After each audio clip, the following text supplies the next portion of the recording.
ஆண்டவராகிய இயேசு கிறிஸ்துவின் நாமத்தினாலே உங்களை வாழ்த்துகிறோம், வரவேற்கிறோம். கர்த்தர் உங்களை ஆசீர்வதிப்பாராக. நம்முடைய தேவன் நம்முடைய அநேக காரியங்களை நடத்தி நம்மை வெற்றி சிறக்க பண்ணும்படி நம்மை தேவன் விரும்புகிறார். நம்ம தோற்பதற்காக ஆண்டவர் நம்மை தெரிந்து கொள்ளவில்லை.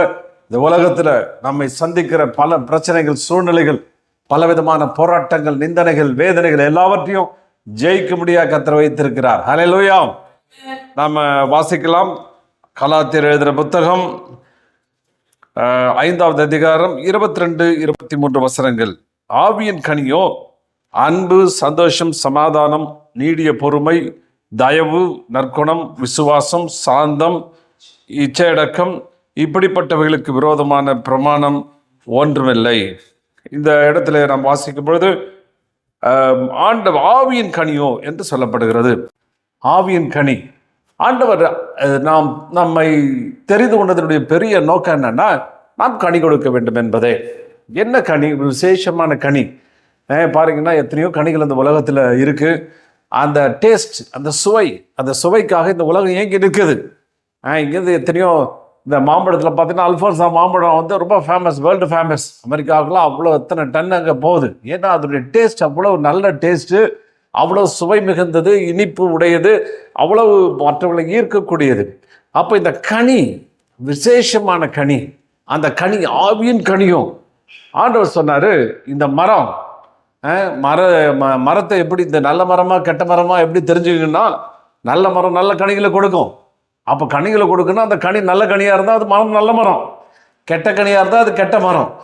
அப்போது நம்ம நல்ல மரமாக இருந்தால் நல்ல கனிகளை கொடுப்போம், அது விசேஷமான கனிகளை கொடுப்போம் என்று சொல்லுகிறார். ஆண்டவர் சொல்லும்போது யோவான் 15:1 சொல்லும்போது, நானே மெய்யான திராட்சை செடி, நான் நீங்கள் மிகுந்த என்னிலும் என்னுடைய வார்த்தை உங்களிலும் நிலைத்திருந்தால் நீ மிகுந்த கனிகளை கொடுப்பீர்கள் அப்படின்னு சொல்கிறார். திராட்சை தோட்டம், அந்த தோட்டத்தில் நீங்கள் நல்ல கனிகளை தரணும், நல்ல விசேஷமான கனிகளை தரணும், அது கம்மியாக கொடுக்கக்கூடாது, நிறைய கொடுக்கணும் அப்படின்றார். அதுவும் இல்லாமல் என்னென்னா, தோட்டக்காரர், பிதா தோட்டக்காரர் அப்படின்னா இங்கே பண்ண திருத்து உங்கள் வேலை செய்கிறது. பிதா, குமாரன், பரிசுத்த ஆவியானவர், இவங்க மூவரும் இங்கே அதில் செயல்படுகிறார்கள். இப்போ பார்த்தீங்கன்னா எப்படி பழம் கொடுக்குது. இப்போ ஒரு செடி வளருது, அந்த செடி வளர்ந்து மேலே வருது, மேலே பழம் கொடுக்குது, இப்போ ஃப்ரூட்ஸ் கொடுத்து பார்த்தீங்கன்னா இது எப்படி நடக்குது? ஃபோட்டோ பார்த்தீங்கன்னா தண்ணி ஏன் செடிக்கு ஊற்றுறோம்? அல்லேலூயா. ரொம்ப யோசிச்சு பார்த்துருக்கீங்களா? தண்ணி ஏன் செடிக்கு ஊற்றுறோம்? செடிக்கு ஊற்றுறோன்னாக்க ஃபோட்டோசிந்தசிஸ், அதாவது உணவு தயாரிக்கிறதுக்கு மண்ணில் பார்த்தீங்கன்னா பலவிதமான கனிம மினரல்ஸ் இருக்குது, பலவிதமான தாதுக்கள், உப்புகள், இன்னும் பலவிதமான காரியங்கள் நம்ம மண்ணில் அப்படியே இருக்குது. இப்போ தண்ணி ஊற்றும் போது என்ன செய்யுதுன்னா, தண்ணி எல்லாத்தையும் கரைச்சி அதுக்கு அந்த வேர் மூலமாய் அந்த செடிக்குள்ளே கடத்தப்படுகிறது. ஒரு நல்ல பழம் கொடுக்குற ஒரு மரத்துக்கு என்ன செய்யும், அது உள்ள மண்ணில் இருக்கிற எல்லா கனிமம், பொட்டாசியம், மெக்னீஷியம் பார்த்தீங்கன்னா எல்லாம் அதில் தான் இருக்குது. வாழைப்பழம் பார்த்தா பொட்டாசியம் ஜாஸ்தின்றாங்க, பொட்டாசியம், மெக்னீஷியம், அப்புறம் பாஸ்பரஸ் எல்லாம் இதில் மண்ணில் மண்ணில் அப்படியே மறைஞ்சிருக்குது. அதை என்ன செய்யுது, தண்ணி அப்படியே அது கரைக்குது. அதை கரைச்சி அதை டைலூட் ஆகுது அந்த தண்ணியிலேருந்து. அதுலேருந்து வேர் உறிஞ்சப்படுகிறது. அது வேர் உறிஞ்சப்பட்டு உணவுகளை ரெடி பண்ணி அங்கே அது வழியாக பூக்களுக்கு போய், பூ வழியாக கனிக்குள்ளே போய், அந்த கனிக்குள்ளே போயிட்டு அது சுவை மிகுந்ததாய் அதை ஒன்றை மாற்றுகிறது. அது சாப்பிடும்பொழுது அதை அவர்கள் அவர்களை சந்தோஷிப்பிக்க அது உதவி செய்கிறது. மாத்திரமல்ல, நல்ல நியூட்ரிஷன்ஸ், நல்ல ஒரு சத்தை அது கொடுக்குது. எப்படி? அதே போல தான் ஆவிக்குரிய ஜீவத்தில் தண்ணீர் பரிசுத்த ஆவியானவருக்கு ஒப்பனையாக சொல்லப்படுகிறது. நம்முடைய குமாரன் அவர் தான் நம்மகிட்ட இருக்கிறார். பாருங்க, இந்த குமாரனுடைய வார்த்தைகள், பிதாவுடைய சித்தத்தின்படி தேவன் குமாரன் பேசின வார்த்தைகளை தண்ணீராகிய பரிசுத்த ஆவியானவர் அப்படியே கரைச்சினார். கரைச்சு நீ நீ அந்த நல்ல மரமா இருந்தா அது ஈர்க்க வேண்டும் என்ற எண்ணமும் உனக்கு ஒரு ஆசையும் இருந்தா அதன் மூலியமாய் வேர்களுக்கு வழியாய் உள்ளே கடத்துகிறார். அடி மனசுல இருந்து கொண்டு வருகிறார். அது உள்ள போயிட்டு நல்ல நல்ல ஆவிக்குரிய கனியை உங்களுக்குள்ளே கொண்டு வருகிறது. அந்த கனியில என்னென்ன விசேஷம் இருக்குதுன்னா இதை குறித்து நாம் பார்த்து வருகிறோம். ஆவியின் கனியும் அன்பு. பாருங்க, இதுல பாத்தீங்கன்னா அன்பு நம்ம பார்த்துட்டோம். அன்பு, சந்தோஷம், சமாதானம், நீடிய பொறுமை, தயவு. இப்ப நம்ம பார்க்க போறது நற்குணம். நற்குணத்தை நான் பார்க்க போகிறோம். நற்குணம் அப்படின்னா என்ன பாருங்க, நற்குணம் என்பது நன்மை பயக்கும். இது ஒரு எக்ஸ்பிளேஷன். நன்மை பயக்கும் ஒழுக்கமான உயரிய பண்புகளின் தொகுப்பாகும். அது இரக்கம், நேர்மை, அன்பு, மன்னிப்பு, தைரியம், சேவை மனப்பான்மை, கோபத்தை அடக்குதல், தொல்லை தராமல் இருத்தல் போன்ற நல்ல செயல்களையும் குணங்களையும் குறிக்கும். ஒருவரின் தார்மீக மேன்மையின் வெளிப்பாடு நற்குணம் என்று வரையறுக்கலாம் அப்படின்னு போட்டிருக்குது. அதாவது என்னன்னா, ஒரு நற்குணம் நல்ல குணசாலியான குணமுள்ள பெண் அப்படின்னாக்க நற்குணம். சாரால் கூட ஆண்டவர் சொல்லும்போது சாரான்ற பேர் பார்த்தீங்கன்னா நோபல் உமன், நற்குணம் நிறைந்தவன். ரொம்ப அற்புதமான குணம். அவள் தன் கணவனுக்கு அடங்கி நடத்தல், அவருடைய வார்த்தை ஆபிரகாமை அவள் ரொம்ப அங்கீகரித்தது, எல்லா காரியங்கள் பார்க்கும்போது அந்த நற்குணம். அவள் நோபல் உமன் அப்படின்னு பேரே சாரான்னா அதான் அர்த்தம். நற்குணம், நோபல் உமன்னா நற்குணம், நல்ல குணசாலி, நல்ல குணமுடையவள் என்று அங்கே சொல்லப்படுகிறது. அப்போ குணம் பார்த்தீங்கன்னா ஆவிக்குரிய பண்புல ஒரு அற்புதமான குணம், நல்ல குணம். ஒரு நல்ல குணம் கொண்டவருங்க, நல்ல அருமையான கைண்ட் ஹார்ட்டட் மேன் அப்படின்னு வாங்க. பாருங்கள், ஒரு மனுஷனுடைய தன்மையை அப்படியே மாற்றிடுது. அவங்க எல்லா சூழ்நிலையும் அப்படியே மாற்றுறது. நல்ல குணமுடையவர்களாய் அவர்கள் மாற்றப்படுகிறார்கள். நல்ல குணமுடையவர்களாய் அவர்கள் செயலாற்றுகிறார்கள். அவங்க இறக்க நிறைஞ்சவர்களாக இருக்கிறாங்க. எல்லாரையும் ஏற்றுக்கொள்கிற தன்மை. இன்னைக்கு பார்த்தீங்கன்னா உலகத்தில் அவரால் ஏற்றுக்க முடியல, யாரையுமே ஏற்றுக்கூட முடியல. இவனும் சரியில்லை, அவன் சரியில்லை, அடுத்தா ஒரே குறை தான். அவன் சரியில்லை, இவன் சரியில்லை, நாத்தனார் சரியில்லை, மாமனார் சரியில்லை, மாமியார் சரியில்லை, அவங்க சரியில்லை, இவங்க சரியில்லை, இப்படியே சரியில்லைன்னு சொல்லி யார் தான் சரி இருக்கான்னு பார்த்தா யாரும் சரியில்லை. அப்போ என்னன்னா, ஏற்றுக்கொள்கிற தன்மை இல்லை. எல்லாரையும் ஏற்றுக்கொள்கிற தன்மை நிறைய பேருக்கு இல்லை. அவங்க இல்லை, ஏதோ ஒரு குறையை கண்டுபிடிச்சிடுறாங்க. அந்த குறை இவங்களை பாதிக்கப்பட்டிருக்குது, அவங்களுக்குள்ள இந்த பிரச்சனையை கொண்டு வந்திருக்குது. அதனால இது சரியில்லை, அது சரியில்லைன்றாங்க. ஆனால் ஆவிக்குரிய தன்மைகள் பார்த்தீங்கன்னா ஏற்றுக்கொள்ளுது. யாரும் ஏற்றுக்கொள்ளாட்டாலும், யார் உன்னை அங்கீகரிக்காவிட்டாலும், யார் உங்களை காயப்படுத்தினாலும் ஏற்றுக்கொள்ளுகிற தன்மை, அவர்களை நீங்கள் ஏற்றுக்கொள்ளுகிற தன்மை. இயேசு ஏற்றுக்கொண்டார். எல்லாரும் பாருங்க, ஒருத்தனையாவது ஒழுங்கா லிஸ்டில் சொல்ல முடியுமா? இங்கிலீஷில் ஒரு பழமொழி சொல்லுவாங்க, tell your friend I will tell you who you are அப்படின்றது. ஒருவேளை அவர் ஃப்ரெண்டு இயேசு தான் உங்கள் ஃப்ரெண்டுன்னா உங்களுக்கு நல்ல மதிப்பாருங்க. இயேசோட ஃப்ரெண்டு நீ தான்னா அவர் பேர் கெட்டு போட்ட மாதிரி ஆகிடுமா? அவரை பற்றி என்ன நினைப்பாங்க? அப்போ பாருங்கன்னா, அவ்வளவு நமக்கு ஒரு தகுதி இல்லாத நம்மளை அவர் ஏற்றுக்கொண்டிருக்கிறார். ஏற்றுக்கொள்ளுதல், மனப்பக்குவம், த மெச்சூரிட்டி. அவர் ஏற்றுக்கொண்டு நம்மை திருத்தபடி அவர் முயற்சிக்கிறார், நம்மளை மாற்றும்படி ஒரு முயற்சிக்கிறார். திரும்ப திரும்ப வணையும் போது கெட்டு போனாலும் அது திரும்ப வணையும்படி விரும்புகிறார். அல்லேலூயா. எத்தனை முறை போனாலும் அவர் பாஸ்டர் சொன்னது மாதிரி திரும்ப வணைகிறார். திரும்ப அவருடைய உருவாக்குதல் திறன், அவருடைய உருவாக்குற காரியம் உன்னை மறுபடியும் தகுதி உள்ள கர்த்தருக்கு உபயோகப்படுத்துகிற பாத்திரமாய் உன்னை திரும்ப அவர் வணையும்படி அவர் சித்தம் வைத்திருக்கிறார். எத்தனை வாட்டி கெட்டு போனால் திரும்ப வணைவதற்கு இந்த பரிசுத்த ஆமன் ரெடியாக இருக்கிறார். அதுவும் இல்லாமல் போட்டது வைராக்கியம் வாஞ்சியாக இருக்கிறார். என்னங்க வைராக்கியம்? அவருக்குள்ள ஒரு வைராக்கியம் இருக்குது. உன்னை உருவாக்கிய தீர்றது. 25 வருஷமா உருவாக்க முடியல, இனிமேல் உருவாக்க முடியும். 60 வயசுல முடியும், 70 வயசுல முடியும். அவரால் திரும்ப அவருக்கு வைராக்கியம் வாஞ்சியம். இவன் மரண தருவாயில் இவனை மறுபடியும் உருவாக்கியே தீருவன் என்று வைராக்கியத்தோடு கூட காணப்படுகிறார். நமக்கு அந்த வைராக்கியம் இல்லை. ஆனால் அந்த வைராக்கியத்தோடு நாம் இணைந்து கொள்ளும் போது, அப்படி சித்தத்தை புரிந்து கொள்ளும் போது தேவன் நம்முடைய வாழ்க்கையை மாற்றுகிறவராக இருக்கிறார். இப்படி நற்குணம் பல காரியங்களை குறித்து நாம் பார்க்கிறோம். இந்த நற்குணம் எப்படி வருது? ஒரு வசனம் வாசிப்போம். அப்போஸ்தலர் நடபடிகள் 17வது அதிகாரம் 11வது வசனம்.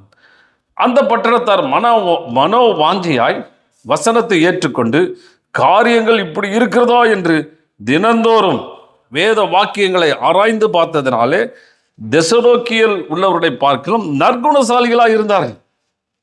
எப்போ ஒரு மனுஷன் நல்ல குணசாலியாக மாறுவான் அப்படின்னா இங்கே போட்டிருக்கு. அவனோட இவன் கம்பேர் பண்ணும்போது மனோவாஞ்சாய் யூதர்கள் வந்து இயேசு கிறிஸ்துவை ஏற்றுக்கொண்டார்கள். ஏற்றுக்கொண்டவொன்னா இங்கே பார்த்துக்கிற யூதர்கள் வித்தியாசமான யூதர்கள், மனோவாஞ்சை, ரெடி டு அக்செப்ட்.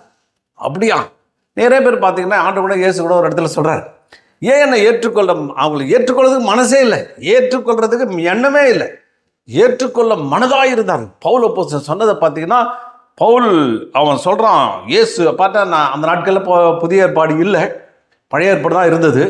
அவங்க என்ன செய்ய வேண்டியதாக இருந்தது, இப்போ அவளுக்கு பெரிய டாஸ்காக போச்சு. ரொம்ப இவர்களை அந்த ஊர்ஜிதப்படுத்துறது, இயேசு தான் பைபிளில் அறிவிக்கப்பட்டிருக்கிற, வேதாமத்தில் அறிவிக்கிற மேசையான்னு சொல்லி அவங்கள திருஷ்டாந்தப்படுத்துறதுக்கு ரொம்ப கஷ்டப்பட்டாங்க. பவுல் வந்து என்ன சொல்கிறான், பழைய ஏற்பாட்டில் இந்த பல காரியங்களை கொண்டு வந்து முன்னிறுத்தும் பொழுது அப்போ யூதர்கள் சொன்னாங்க, முதல்ல அக்செப்ட் பண்ணிட்டாங்க, ரெண்டாவது வசனத்தை ஏற்றுக்கொண்டாங்க. இப்படி இருக்கிறதா என்று தினந்தோறும் வேத வாக்கியங்களை ஆராய்ந்து பார்க்கிறாங்களாம். இட்ஸ் ரொம்ப அப்படியே ரிசர்ச், ஆராய்ச்சி. நிறைய பேருக்கு ஆராய்ச்சி விதத்தில் ஆராய்ச்சி பண்ணுவாங்க. ஆனால் வேத வசனத்தை ஆராய்ச்சி செய்யணும்னு தேவன் ஆண்டவராக இயேசு சொல்கிறார். ஏன் என்ன தெரியுது, ஆராய்ந்து பாருங்கள், அதில் நித்திய ஜீவன் இருக்குது, எட்டர்னல் லைஃப், கடவுளுடைய வாழ்க்கை, ஒரு அற்புதமான வாழ்க்கை உள்ள அடங்கி இருக்குது. அந்த வாழ்க்கை நீங்கள் ஆராய்ஞ்சு பார்த்தீங்கன்னா உங்களுக்கு தெரியும் அப்படி சொல்கிறாங்க. நீ நிறைய பேர் பிஹெச்டி வாங்குறாங்க, ரிசர்ச் பண்ணி பெரிய பிஹெச்டி டாக்டரேட் பட்டெல்லாம் வாங்குறாங்க. இங்கே பார்த்தீங்கன்னா நீங்கள் வேத வசனத்தை ஆராய்ச்சி பண்ணி நீங்கள் ஆராய்ச்சி பண்ணிக்கிட்டே இருக்கீங்கன்னா சாதாரண ஆராய்ச்சி இல்லைங்க, ரொம்ப ஒரு அற்புதமான ஒரு ஆராய்ச்சி. நீங்கள் ஆராய்ச்சி செய்யறது எவ்வளோ வேணால் ஆராய்ச்சி செய்யலாம். இதுக்கு கண்டுபிடிக்கிறதுல அவ்வளவு பொக்கிஷங்கள் இருக்குது. ஆராய்ச்சி செஞ்சு செஞ்சு செஞ்சு நீங்கள் பல காரியங்களை சொல்லலாம். ஆண்டவரோட தேவனுடைய ராஜ்யத்தை குறித்து சொல்லும்போது அது நிலத்தில் புதைத்திருக்கிற பொக்கிஷத்துக்கு ஒப்பாக இருக்குது. நீங்கள் அகழ்வாராய்ச்சிலாம் பார்த்தீங்கன்னா அவன் தோண்டி எடுத்த உடனே டங்குன்னு சத்தம் கட்டுச்சுன்னா போதும், அந்த பழைய பற்பாண்டை அதை உடஞ்சிரியா அப்படின்னு சொல்லிட்டு ரொம்ப லேசாக சின்ன சின்ன ப்ரஷ் வச்சுருப்பாங்க, சின்ன இது வச்சுருப்பாங்க, அப்படியே லைட்டாக தோண்டி தோண்டி தோண்டி அதை டச் பண்ணாமல் அப்படியே முழுசாக பொருளாக வெளியே எடுப்பாங்க. அது ஒரு ஆராய்ச்சி. அது பல இதோடு கூட அவர்கள் வந்து அவர்கள் சம்மந்தப்படுத்துவார்கள். இந்த ஆராய்ச்சி என்கிற வார்த்தையை தொடர்ந்து கிரேக்க பதத்தில் வாக்கும்போது புரோத்தோமியான்ற வார்த்தை, ஜீல், ஸ்பிரிட், ஈகர்னஸ், அதாவது ஏற்றுக்கொள்றதுல உற்சாகமாக கேட்கணுமா வசனத்தை.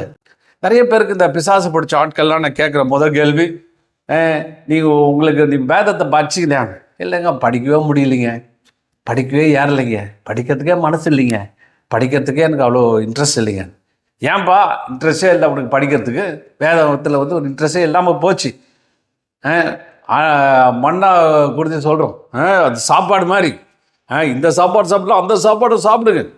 அப்போ அந்த சாப்பாட்டில் மேலே இருக்கிற பிரிய மாதிரி அதை காட்டிலும் பெரிய இருக்கணும். அதை சாப்பிடாமல் இருக்க முடியுமா? இதை சாப்பிடாமல் இருக்க முடியாது.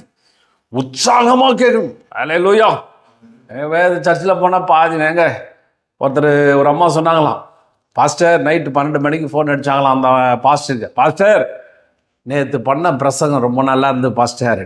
அப்படியாம்மா, உனக்கு எந்த பாயிண்ட்டுமா பிடிச்சிருக்குது அப்படின்னு பாஸ்டர் கேட்டேன். இல்லை பாஸ்டர், நான் 2 நாளாக தூக்காமல் ரொம்ப கஷ்டப்பட்டேன், நீங்கள் உங்கள் பிரசங்கம் பண்ணோன்னு அப்படியே தூங்கிட்டேன், தயவுசெய்து அதே பிரசங்கத்தை மறுபடியும் பண்ணுங்க பாஸ்டர், தூக்கம் வர மாட்டேங்குது அப்படின்னாங்களாம். அப்படி கேட்குறதில்ல,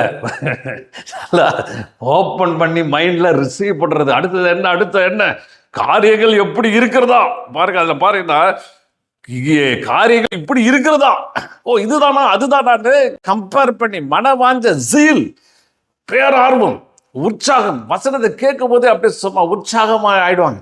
சில பேர் நம்ம தான் பலதரப்பட்ட ஆட்களை நம்ம பார்க்குறோம். சில பேருக்கு வசனத்தை கேட்ட உடனே கொட்டாவி வந்துடுது. ஏன் கொட்டாவி வருதுன்னு நான் யோசிச்சு பார்த்தேன், ஏன் இந்த சத்துரு கொட்டாவியை கொண்டு வந்துடுறா அப்படி. நீங்கள் நல்லா பாருங்கள், வசனத்தை கேட்கும்போது கொட்டாவி விடும்போது 2 காதை அடைச்சிக்கும், வசனம் உள்ளே போகாது. அப்போ பிசாசு என்ன பண்ணுறான், கொட்டாவியை வர வச்சுட்டு இருந்தானா எந்த வார்த்தையும் உள்ளே போகாது. அப்போ வாயை திறக்கும் போது 2 காதை அடைச்சிக்குது. அதுதான் சயின்டிஃபிக் உண்மை, நல்லா தெரிஞ்சுங்க. அதனால் ஆண்டவர் உங்களை அற்புதமாய் நடத்தும்படி விரும்புகிறார். ஆச்சரியமாக நடந்து வருகிறார். அங்கே எல்லாம் நல்லா உட்கார்ந்து அவங்க கீழாக கேட்குறாங்க. அதுவும் வசனம் இப்படி இருக்கிறதா அப்படி இருக்கிறதா இதோட அதை கம்பேர் பண்ணுறாங்க.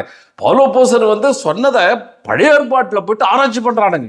இது எப்படியா, இதில் நீங்கள் லிங்க் இருக்கா, அதில் நீங்கள் இருக்கா, தாவீது சொல்லியிருக்கானா, அது சொல்லியிருக்கானா அப்படின்னு சொல்லிட்டு ஏதோ ஒரு நாள் சொல்லிட்டு கண்டுபிடிச்ச விடலை. தினந்தோறும் டெய்லி உங்கள் ரிசர்ச், இன்னைக்கு ஒரு பெரிய ஆராய்ச்சி நடத்தணும். ஆராய்ச்சி கூடத்துக்கு போயிட்டீங்க, இது ஒரு பெரிய ஆராய்ச்சி புத்தகம். ஒவ்வொரு வசனத்தை ஆராய்ச்சி பண்ணி வாழ்நாள் ஃபுல்லாக இன்னும் 10,000 வருஷம் இருந்தாலும் இந்த ஆராய்ச்சி முடியவே முடியாது. அவ்வளோ மிகப்பெரிய ஒரு ஆராய்ச்சி. அந்த ஆராய்ச்சியை ஈடுபடுத்தினா அவங்க உள்ள சந்தோஷத்துக்குள்ளே போகும். அது மாத்திரமல்ல, நற்குணசாலியாக மாறிடுவாங்களாம். நல்ல அற்புதமான குணப்படைத்த ஆட்களாய் மாறிவிடுவார்கள் என்று அங்கே சொல்லப்படுகிறது. இன்னும் பார்த்தீங்கன்னா, ஆராய்ந்து பார்த்தல், அந்த வார்த்தையும் பார்த்தேன். அனாக்ரினோ அப்படின்ற ஒரு வார்த்தை சொல்லப்படுது. எக்ஸாமின் ஆர் ஜட்ஜ், தமிழில் நான் மொழிபெயர்த்திருக்கிறேன். விசாரணை அல்லது தீர்ப்பு, விசாரிக்க ஆராய, விசாரிக்க ஆராய. சல்லடை கேள்வி, கல்லடை போட்டு கேள்வி கேட்டாங்க. சல்லடை மாதிரி அவ்வளோ கேள்வி கேட்டுக்கணும். அவ்வளோ ஒரு வசனத்தை ஏன் சொன்னா, எதுக்கு சொன்னா, எப்படி சொன்னா, ஏன் எப்படின்னு சொல்லிட்டு கேள்வி மேலே கேள்வி கேட்டு சில பேர் துணைச்சுவாங்க. விசாரணை கொண்டு போனால் கைதியை அப்பா இந்த தொலை அந்த விசாரணையிலே கண்டுபிடிச்சிருவாங்க, ஆள் தப்பு செஞ்சான தைலன். இன்னும் பெற்றா நீதிபதியின் தடவியல் அர்த்தத்தில் விசாரணை நடத்தும். தடவியல் அப்படின்னு என்னன்னா, இதில் சொல்லுவாங்க ஃபோரன்சிக். ஒரு குற்றம் நடந்துருச்சுன்னா, கொலை நடந்துருச்சுன்னா, அந்த ஃபோரன்சிக் டிபார்ட்மெண்ட் வந்துடும். டிபார்ட்மெண்ட் அப்படியே ஆராய்ச்சி பண்ணோம். சமீபத்தில் ஒரு கொலை குறித்து ஒரு காரியத்தை நான் வாசித்தேன். ஒரு அம்மா திடீர்னு ஒரு அம்மா வந்து கை குழந்தையோடு அழுது புரண்டுச்சான். எல்லாம் கூப்பிட்டாங்க, என்னாச்சுன்னு. நான் பால் கொடுத்துட்டே இருந்தேன், குழந்தை அப்படியே செத்து போச்சு, பால் மூக்கில் ஏறி ஏறி செத்து போச்சு அப்படின்னு சொல்லிட்டு ஓடு கதறிச்சான். உடனே எல்லாரும் புருஷனுக்கு சொல்லப்பட்டது. புருஷன் முடியாது அந்த குழந்தைய எடுத்துன்னு போயிட்டு அங்கே ஹாஸ்பிட்டல் கொண்டு போயிட்டாங்க. ஹாஸ்பிட்டலில் போனோடனே ஹாஸ்பிட்டல் என்ன சொன்னாங்க, இது கொஞ்சம் நேரத்துக்கு இதுக்கு இறந்தே சில மணி நேரங்கள் ஆயிடுச்சுங்க, இறந்து போச்சுங்க அப்படின்னு சொல்லிட்டாங்க.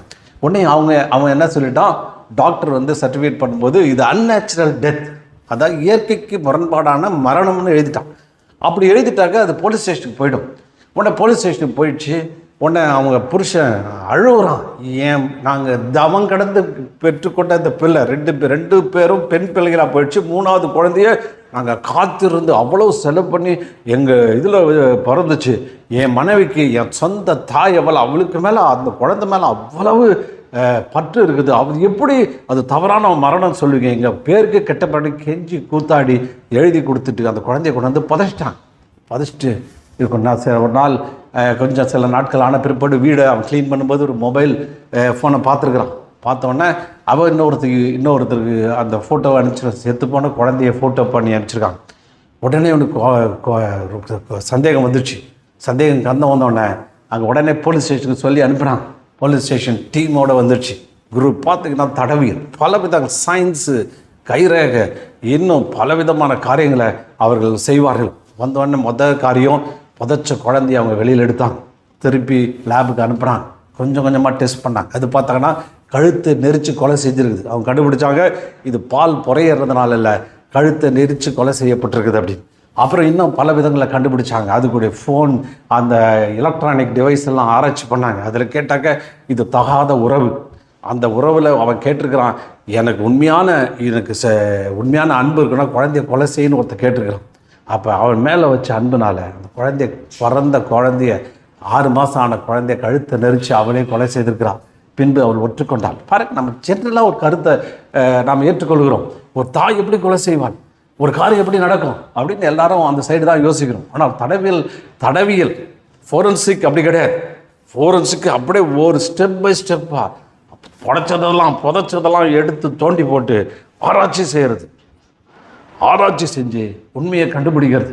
அதுதான் அதே பக்குவத்தில் தான் வேதத்தை தேவன் ஆராயும்படி வைக்கிறார். வேதத்தை ஒவ்வொரு உறுப்புகளையும் ஒவ்வொரு எழுத்துக்களையும் ஆராய்ச்சி செய்யுங்க. ஒரு புள்ளி கமா கூட ரொம்ப முக்கியமான விஷயம், அதை ஆராய்ச்சி செய்யுங்க. நீங்கள் நேரம் கிடைக்கும் போதெல்லாம் ஆராய்ச்சி செய்யுங்க. உங்கள் பிரதான ஆராய்ச்சி வேதமாய் மாறும்போது நீங்கள் நற்குணசாலியாய் மாறுவீர்கள். ஹல்லேலூயா. சாதாரணமாக மனுஷன் புத்தியை மாற்றவே முடியாதுங்க, ரொம்ப மோசமான புத்தி. ஆண்டவரே சொல்லிட்டார், இவன்கிட்ட போராடவே முடியாதுன்ட்டார். சோதனை மனுஷனுக்கிட்ட போராடி இவனை மாத்திரம் ட்ரை பண்ண, இதுக்கு மேலே இவன்கிட்ட போராடினா ஆள் சோர்ந்து போயிடும், விட்டுருப்பான்னு ஒரு சபையில் கை கழுவே விட்டுட்டார்.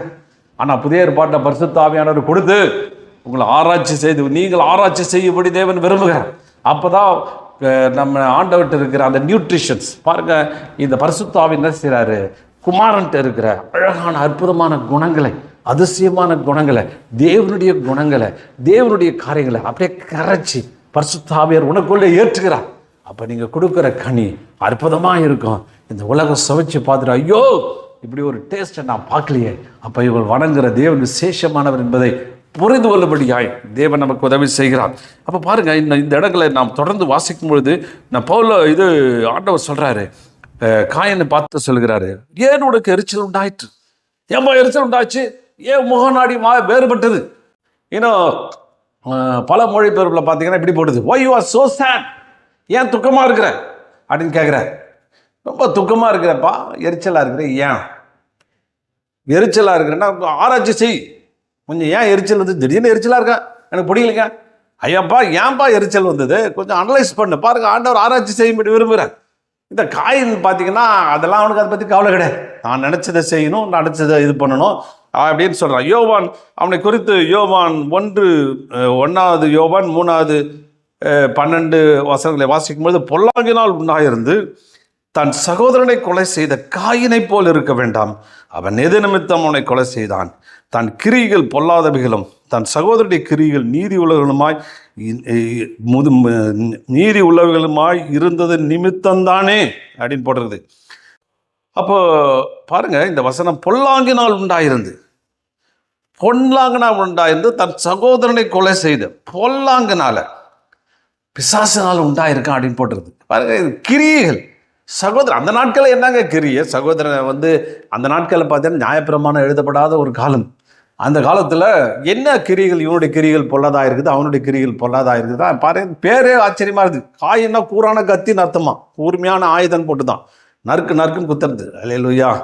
சில பேர் பேசினா நறுக்குன்னு குத்துவான், வலி தாங்க முடியாது. வார்த்தையினாலே பட்டைய குத்து போல பேசுகிற உண்டு. சும்மா பேசினா 10 நிமிஷத்தில் 8 நிமிஷம் ஆளை குத்துறதுலே இருக்கும். குத்தி காயப்படுத்தி கிளறி விட்டுருவோம். அப்போ காயின மாதிரி கேரக்டர், அந்த கேரக்டர் பார்த்தீங்கன்னா கசப்பு, விரோதம், அது பயங்கரமான ஒரு காரியம். அந்த விரோதம் தன்னுடைய சொந்த சகோதரன் என்ன செஞ்சான்னு, இவன் காணிக்க கொண்டு வந்து அவர் அக்செப்ட் பண்ணிட்டார், அவன் தான் அக்செப்ட் பண்ணிட்டார், இவன் தான் அக்செப்ட் பண்ணல. அதுக்கு என்ன பிரச்சனை, நீ ஆண்டவரோட தானே கேட்கணும், ஏன் ஆண்டவரே என்ன இது பண்ணலை, அவனை ஆசீர்வச்சிங்க. ஆண்டவர் சொல்றார், நன்மை செய்தால் மேன்மை இல்லை. இப்போ நீ நல்ல பி கூல், ரொம்ப சந்தோஷமா ஹாப்பியா உற்சாகமா இருந்தா உனக்கு நன்மை உண்டுன்னு சொல்றாரு. நீ ஏன் எப்போ பார்த்தாலும் கடுகடுன்னு இருக்கிற, எரிச்சலா இருக்கிற, கோபமா இருக்கிற, எப்போ பார்த்தாலும் ஒரு மாதிரி நிதானம் இல்லாமல் இருக்கிற, குழப்பமா இருக்கிற, ஏன் இருக்கிற? நிறைய பேர் ஆவிக்குரிய ஆட்களிடம் பார்க்கணும், பெரிய பரிசுத்தவான்னு சொல்லுவாங்க, எப்போ பார்த்தாலும் எரிச்சலாக இருக்குது, எரிஞ்சு உழறது, கத்துறது, ஒரு கூலாகவே இருக்க மாட்டாங்க. அப்போ எரிச்சலாக இருக்கிறது தப்பான ஒரு விஷயம் தானே. எரிச்சல் ஏன் வருது? ஹேட்ரட், வெறுப்பின் அடிப்படையில் எரிச்சல் வருது. எரிச்சல் ஏன் வந்தது? பொறாமையின் அடிப்படையில் வருது. யோவான் சொல்லுகிறான், இவனுடைய கிரியைகள் பொல்லாததாக இருக்கிறது, அவனுடைய கிரியைகள் நன்மையுடையதாக இருக்கிறது. அப்போ பார்த்தீங்கன்னா அவன் மேலே கோபமும் எரிச்சலும் வெறுப்பும் கசப்பும் தன்னுடைய சொந்த சகோதரன் மேலே அவன் வைத்திருந்தான். ஆனால் அவனுக்கு இவன் மேலே வெறுப்பு கிடையாது. பாருங்க, அவன் வயல்வெளி கூப்பிட்றான், அவன் கிளம்பி போகிறான், ஏதோ பேச கூப்பிட்றான் போலன்னு போகிறான், அங்கே வச்சு அவனை கொலை செய்கிறான், திட்டமிட்டு கொலை செய்ய. இன்னொருடைய பல பண்புகளை பாருங்க. அவன் கேட்குறான், எங்கடா அவன் தம்பின்னு கேட்குறாரு. அவன் சொன்ன, நான் என்ன காவலாளியா அப்படின்றான். என்ன இவனுக்கு ஆண்டவரை குறித்து ஒரு அறிவு இருந்தது? தேவனுங்க அவரு. சொல் பிறவாதற்கு முன்ன ஒரு சொல் வாயிலிருந்து வெளியில வர்றதுக்கு முன்னாடி என்ன சொல்ல வர அவருக்கு தெரியும், நீ என்ன பேச போறன்னு தெரியும், என்ன இன்டென்ஷன்ல இருக்குன்னு பேச போறீங்க. அவர் அப்பேற்பட்ட கருத்தரிக்கும் போதே என்னை அறிந்திருக்கிறார் அப்படி போடுறாங்க. அவ்வளவு பயங்கர ஞானமுடையவர், சகலவற்றையும் அறிந்து கொண்டவர், இஸ் ஆம்னிபோட்டன்ட், எல்லாவற்றையும் எங்கும் நிறைந்திருக்கிற தேவன். அந்த காடுக்கு இவர் போச்சது தெரியலையாம். அவன் பொய் சொல்றான். அப்புறம் சொல்றான், இந்த தண்டனை எனக்கு ரொம்ப பெருசுன்றான். என்ன அவருக்கு அப்போ அவனுடைய காரியங்கள்லாம் பார்த்தீங்கன்னா பொய் பேசுகிறான், மறைக்கிறான், தேவனுக்கு குறித்த சரியான எண்ணம் இல்லை. சொந்த சகோதரனை, மூத்த சகோதரனை என்னங்க பண்ணணும்? மூத்த சகோதரன் தான் பிள்ளைகள்லாம் கீழே இருக்கவங்களாம் கவனிக்கணும். தகப்பனுக்கு அடுத்த ஸ்தானம். சொத்து மட்டும் ஆண்டவர் சொல்றார், சேஷ்ட புத்திரன் அப்படின்னு. இவன் சேஷ்ட புத்திரன் போல. அதனால் சேஷ்ட புத்திரனா சகலத்தையும் சுதந்திரிக்கணும்னா எல்லாருக்கும் தகப்பனா அடுத்த ஸ்தானத்தில் இருந்து கவனிக்கணும்னா ஒருத்தரை வச்சுருந்தான். நீ வேற மாதிரி சேஷ்ட பண்ணிட்டு இருந்தனா எப்படி முடியும்? அப்போ வெறுப்பு, கசப்பு, இதெல்லாம் பார்த்தீங்கன்னா பொல்லாததாக இருக்குது. அதெல்லாம் இருக்குது. நற்குணசாலிக்கு ஆப்போசிட்டா வெறுப்பும் கசப்பு இருந்தனால ஃபஸ்ட்டு மர்டரு எப்படி பண்ணனே இது யாருக்கும் தெரியாது, யாரும் சொல்லிக் கொடுக்கல, கரெக்டாக மர்டர் பண்ணுறான். அதனால தான் சொல்லப்படும் பொல்லாங்கினால் உண்டாயிருந்து பிசாசினால் உண்டாயிருக்கிறான் அப்படின்னு அங்கே போட்டிருக்குது. வெறுப்பும் கசப்புக்கும் அடிப்படை சத்துரு அப்படி என்று சொல்லப்படுகிறது. அப்புறம் பார்த்து கொலை செய்த பொல்லாதவர்களும் தன் சகோதரன் கிரியில் நீதியுள்ளமாக இருந்த நிமித்தம் தானே. பாருங்க 13வது என் சகோதரரே, உலகம் உங்களை பகைத்தால் ஆச்சரியப்படாதீர்கள். அவங்க உன்னை பகைச்சா ஆச்சரியப்படாதீங்க, நீங்கள் இப்போ பகைக்கூடாது அப்படின்னு போட்டுருக்குது. நாம் சகோதரத்தில் அன்பு கூறப்படினாலே மரணத்தை விட்டு ஜீவனுக்கு உட்பட்டு இருக்கிறோம் என்று அறிந்திருக்கிறோம். சகோதரனிடத்தில் அன்பு கூறாதவன் மரணத்தில் நிலை கொண்டிருக்கிறான். தன் சகோதரனை பகைக்கிறவன் எவனும் மனுஷ கொலைபாதனாக இருக்கான். மனுஷ கொலைபாதன் எவனோ அவனுக்குள் நித்திய ஜீவன் நிலைத்திராது என்று அறிவீர்கள். ரொம்ப ஸ்ட்ராங்காக இருக்குது. இப்படிலாம் அந்த வசனங்கள் வார்த்தைகள் எவ்வளோ பயங்கரமாக இருக்குது பாருங்கள். சகோதரனை பகைக்கிறவனும் எப்பா நான் காயின் மாதிரி யாரும் கொலை செய்யலிங்க, கத்தி எடுத்து கொலை செய்யலிங்க, நான் அவனை எதுவும் திட்டமிட்டு கொண்டு போயிட்டு தோண்டி புதைக்கலுங்க இல்லை. ஆண்டவர் புதிய ஏற்பாட்டு காலத்தின்படி பகைக்கிறியா, வீணனே சொல்கிறியா, சரியில்லைன்னு சொல்கிறியா, போச்சுடா நீ கொலைபாதகன், வர மர்டரர் அப்படின்ற. அப்போ என்ன அர்த்தம்? உள்ளத்தின் ஆழத்தில் கூட அப்படிப்பட்ட மர்டர், அது எரிச்சல் உண்டாகக்கூடாது, பகைக்கக்கூடாது, விரோதிக்கக்கூடாது, கசப்பு, எனிமிட்டி, பொறாமை, இப்படி எதுவும் உள்ளே வரக்கூடாது. 4 கார் வச்சுருந்தா 8 கார் வாங்கணும், ஜாம் பண்ணுங்க. அல்லேலூயா, சோத்திரம் அப்படின்னு பாருங்க. அப்போ இவருடைய அந்த ஆசீர்வாதத்துக்கு தடை ஆபேல் நினைக்கிறான். ஏன் ஆண்டவன் ஏன் காணிக்கை எடுத்துக்கலாம்னா என்னை ஆசீர்வதிக்கலன்னா இவன் தான் காரணம் நினைக்கிறான். இல்லை, உன் ஆசீர்வாதத்தை யாராலும் தடை பண்ண முடியாது, எவராலும் தர முடியாது. ஒரு சகோதரனை நேசித்து அன்பு செலுத்தினா உனக்கு கூட கொடுப்பேன் என்று ஆண்டவர் சொல்லுகிறார். அப்போ மர்டரர் சொல்கிறார், கொலைபாதகன் அப்படின்னு அங்கே போய் நிறுத்துகிறார். அப்போ நற்குணசாலி பாருங்க. இதெல்லாம் எப்பெல்லாம் மாற முடியாது. கிறிஸ்துக்குள்ள வேத ஆராய்ச்சி பயிண்டும், அது அதிகமாக ஆராய்ச்சி செய்ய வேண்டும். இன்னும் எவ்வளோ தூரம் ஆராய்ச்சி பண்ணணுமோ அவ்வளோ தூரம் ஆராய்ச்சி பண்ண வேண்டும். ஏனென்றால் ஆவியானவர் உங்க கூட இருக்கிறாரு. அவர்கிட்ட கேளுங்க, அவர் ஆராய்ச்சி செய்ய முடியும், உங்களுக்கு எல்லா காரியங்களும் சொல்லித் தருவார். அவரிடத்தில் கற்றுக்கொள்ளுங்கள், அவர் உங்களுக்கு கற்றுத்தருவார். நீங்கள் அவரிடத்தில் கற்றுக்கொள்ள ஒவ்வொரு சூழ்நிலையிலையும் போய் நீங்கள் அவர்கிட்ட போய் கேளுங்க. அவர் உங்களுக்கு நல்ல காரியங்களை அவர் நமக்கு சொல்லித் தருகிறவராக இருக்கிறார். அப்பேற்பட்ட தேவன் நம்முடைய வாழ்க்கையில் அவர் காணப்படுகிறார். அப்போ தேவன் பார்த்தீங்கன்னா அந்த நற்குண சாட்சி, நற்குணம் அக்செப்ட் பண்ணுறது, இரக்கம் நிறைந்தவர்களாய், மற்றவர்களை ஏற்றுக்கொள்ளுவர்களாய், மற்றவர்களுக்கு உதவி செய்வர்களாய், மற்றவர்களுக்கு நல்லவர்களாகவே இருக்க முடியாய் ஆண்டவர் நம்மை தெரிந்தெடுத்திருக்கிறார். பாருங்க, அந்த நல்ல பண்புகளை தேவன் நமக்குள்ளே உருவாக்கி கொண்டிருக்கிறார். அதுக்கு நம்ம விட்டு கொடுப்போம். இது ஆவிக்குரிய ஒரு அற்புதமான பண்பு, ஆவிக்குரிய காரியம், ஆவிக்குரிய விஷயம். அப்போ நமக்கு ஆண்டவர் உதவி செய்கிறார். இயேசு பார்த்தீங்கன்னா புறக்கணிக்கப்பட்டார். புறக்கணிப்புன்றது ஒரு மிகப்பெரிய ஒரு பயங்கரமான ஒரு வேதனை. புறக்கணிப்புனா ரிஜெக்ட் பண்ணுறது, ஒரு ஆளை உதாசீனப்படுத்துறது, ரிஜெக்ட் பண்ணுறது, புறக்கணிக்கப்படுறது. இயேசு பலராலும் புறக்கணிக்கப்பட்டார். அது ஒரு மிகப்பெரிய ஒரு பயங்கரமான காரியம். ஆனால் இயேசு யாரையும் புறக்கணிக்கல, அவர் ஏற்றுக்கொண்டார். அப்போ புறக்கணிப்பு இந்த நிறைய பேர் இடத்துல பார்த்தீங்கன்னா மனசு உடஞ்சி காணப்படுறாங்க, நொறுங்கி காணப்படுறாங்க. அவங்கள தேத்துறதுக்கு ரொம்ப கஷ்டமாக இருக்குது. காரணம் என்ன? புறக்கணிப்பு. இப்போ தன்னை புறக்கணிச்சிட்டாங்கன்னா அந்த பொல்லாத வேதனைக்கு, அந்த கஷ்டத்துக்குள்ளே, அந்த ஹர்ட், அந்த மனக்காயத்துக்குள்ளே அவர் கடந்து சென்று விடுகிறார்கள். அதுலேருந்து வெளியே கொண்டு வந்து மிக கஷ்டமாக இருக்குது. ஆனால் நற்பண்பு என்னென்னா, தேவனுடைய வார்த்தைகளை ஏற்றுக்கொண்டு தேவனுடைய காரியங்களை நம்ம பெற்றுக்கொள்ளும் பொழுது எப்படி ஆவியானவருடைய துணை கொண்டு ஆவியானவருக்கு நம்ம நடத்த ஒப்பு கொடுக்கும்போது அவர் என்ன சொல்கிறாரு, அந்த குமாரனுடைய அந்த நற்பண்புகளை அப்படியே வேர்களில் கடத்துகிறார். எப்படி ஒரு மரம் கனி கொடுக்கணும்னா வேர்லேருந்து அது மேலே போகுதோ அதுபோல் அந்த வேருக்குள்ளே நீங்கள் கிறிஸ்துக்குள்ளே ஊன்றப்பட்டிருப்பீர்களானால் அங்கிருந்து அப்படியே அந்த பண்புகள் மேலே வருது, வந்து கனிகள் கொடுக்குது.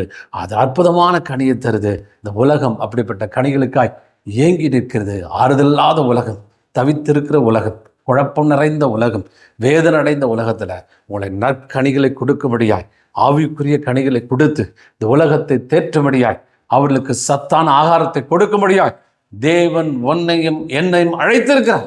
அதனால நாம் ஆவியினால நடத்தப்படுவோம். கிறிஸ்துவ ரிலிஜியன் அல்ல, அது ரிலிஜியன் கிடையாது, இது மதம் கிடையாது. ஆண்டவர் அங்கே சொல்றாரு, இதற்கு விரோதமான பிரமாணம் இல்லை.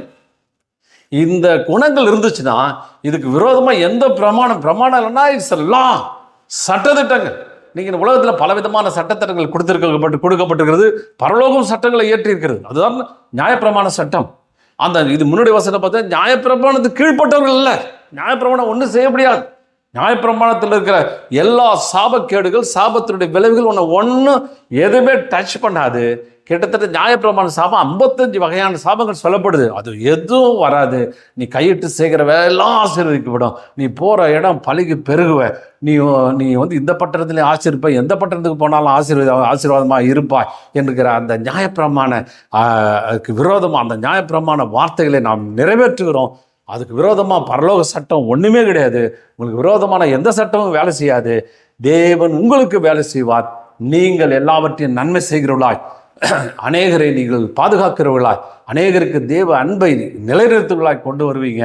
அதனால் அப்பேற்பட்ட கிருபைகளை தேவன் உங்களுக்குள்ளே தருகிறார். அப்போ நீ அந்த நற்குணங்கள், அந்த நற்குணம் நமக்குள்ளே உருவாக வேண்டும். அந்த கனிகள் உருவாக வேண்டும்.